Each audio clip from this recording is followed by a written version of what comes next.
Some nights still play in my mind like a movie I can't pause. The clink of champagne glasses, the warm glow of fairy lights, and the sound of my parents' laughter filling the room. It was their 30th wedding anniversary, a night meant for celebration and love. I had spent weeks helping plan it, pouring my heart into making their special day perfect. Because that's what I always did. I showed up. I loved them loudly, even when it hurt. But that night, everything shattered. I was standing beside them at the head table, smiling for the photos, when my mother raised her glass. The room went quiet with anticipation. She looked at me with a strange little smile and said, "We need to thank our daughter for helping tonight, even though, well, she wasn't exactly planned." My father chuckled and added, "Some surprises come with extra complications, right?" Then my mother laughed, that bright, careless laugh I used to love, and said the words that broke me. Honestly, raising her wasn't easy, but we made it work. She turned out okay, I guess. The room filled with awkward laughter.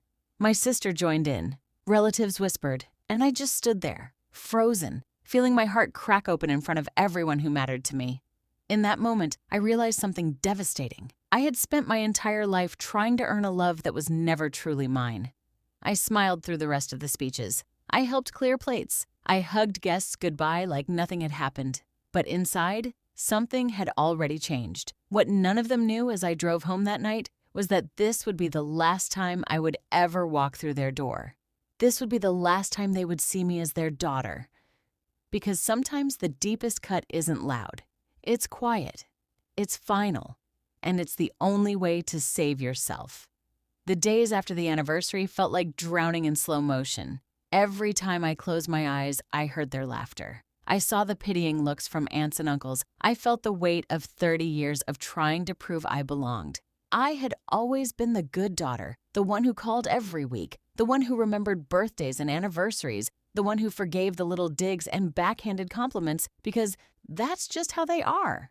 But that night, they humiliated me in front of everyone I knew, not behind closed doors, but on a stage with smiles on their faces. The betrayal cut deeper than I can describe.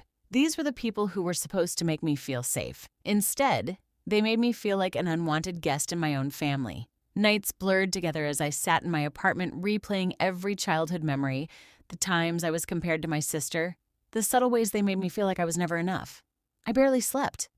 I barely ate. The pain was so heavy I thought it might crush me, but somewhere between the tears and the silence, something inside me began to shift. The heartbreak didn't disappear, but it slowly turned into clarity. Why was I still fighting for people who had never truly chosen me? I started quietly packing my life. I changed my phone number. I removed myself from family group chats. I spoke to a therapist who helped me understand that walking away wasn't giving up, it was finally choosing myself. But what I didn't know was how hard the final step would be. The last conversation happened 3 weeks later. My mother called from a number I didn't recognize, sounding concerned. "We haven't heard from you. Is everything okay?" I took a deep breath and spoke the words I had practiced in the mirror 100 times. "No, everything is not okay. What you did at the anniversary, it showed me exactly where I stand. I love you both, but I can't do this anymore. I won't be coming back." The silence on the other end was deafening. Then came the anger, the guilt trips, the, "How could you do this to us?" But I had already made my decision. I hung up the phone with tears streaming down my face, but my hands weren't shaking anymore. For the first time in my life, I felt something close to peace. The real moment came 2 months later. My sister got married, and of course I wasn't invited. Part of me still ached at the exclusion, but I didn't call. I didn't text. I simply lived my life. I focused on my career. I traveled to places I had always dreamed of visiting. I surrounded myself with friends who chose me every single day. And slowly, the heavy weight I had carried for years began to lift.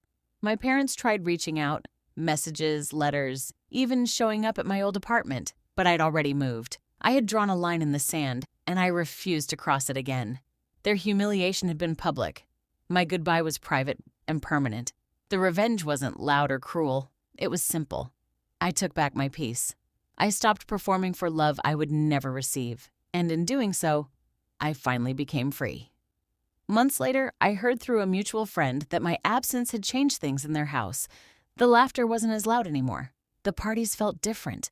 For the first time, they were forced to face the empty space where I used to be. Today, I stand taller.